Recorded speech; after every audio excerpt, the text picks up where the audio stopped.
Closing arguments are now underway in New York at the Sean Diddy Combs sex trafficking trial. The rap mogul has pleaded not guilty to racketeering, conspiracy, and 2 counts each of sex trafficking and transportation to engage in prostitution. Prosecutors contend Combs forced his former girlfriends to take part in sexual performances that lasted for days. His defense counters that he believed the sex acts were consensual. If convicted, Combs could be sentenced to a maximum of 15 years if convicted on all charges. I want to bring in Mitchell Epner now, former federal prosecutor for the District of New Jersey. Good morning. Good to see you again, Mitchell. So the jury just sat down. What are they going to be hearing from the prosecution as closing arguments get underway after 6 weeks of testimony and I believe something like 34 witnesses? How will they wrap this one up?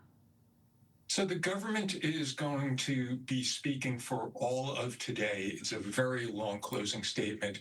And the government's argument is going to be that Cassie Ventura and the 2 other women, who we only know as Mia and Jane, were the victims of a sex trafficking operation by Sean Combs that involved violence, threats of violence, blackmail, drugs, and the interstate transportation of male sex workers to create these days-long freak-offs frequently. I'm sorry. The defense, on the other hand, is going to argue that these 3 women were volunteers, that they made, as they said, and we discussed during opening statements, adult choices to participate in this, and that while Sean Combs's personal sex life might be distasteful to many people, it is not a crime. So the prosecution, as I said, they called 34 witnesses over 6 weeks. The defense presented about 30 minutes. They didn't call any witnesses. Sean Diddy Combs did not take the stand. What does that signal to you about the defense strategy? What message were they trying to send to the jury, if you will? So as a defense lawyer, most of the work that is done in a criminal trial is done on cross-examination. And the defense lawyers here did a tremendous amount of cross-examination of the prosecution's witnesses. It is more common than not that the defendant does not testify in a United States criminal trial. And it is very typical that the defense presents virtually no evidence themselves and does all of their work. All of their work on cross-examination.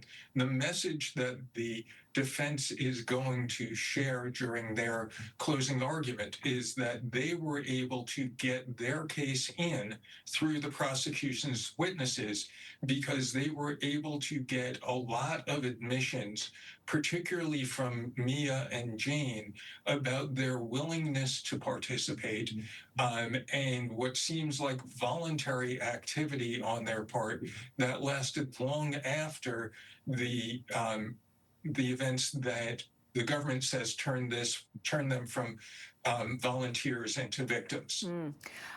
So the judge will charge the jury. It looks like they could start deliberating maybe late tomorrow. I don't know if they would wait until Monday. I don't know how that typically works, but a final thought from you on that. And just overall, do you think that the prosecution presented a strong case here? What's your sense? So the plan is for the jury to start deliberating on Monday morning. I think that the government's case started very strongly. The presentation that they made at the beginning with regard to Cassandra Ventura and the evidence of the really horrific beating that's on video of her in the Intercontinental Hotel was jarring to watch. I think that the last half of the government's case did not go in as smoothly for them, and the defense was able to make a lot of points on cross-examination. So I think it is possible that the government will get a conviction. It's possible that the defense will get an acquittal. It's possible that we will get a hung jury. Anybody who says they know what a jury will do or how long it will take them to do it is either lying to you, lying to themselves, or much smarter than anyone I have ever met. My translation of what you're saying is anything's possible. All right, well, we'll see. 100%. Right. Thank you, Mitchell. Mitchell Epner is an attorney and former federal prosecutor. Appreciate you being with us this morning.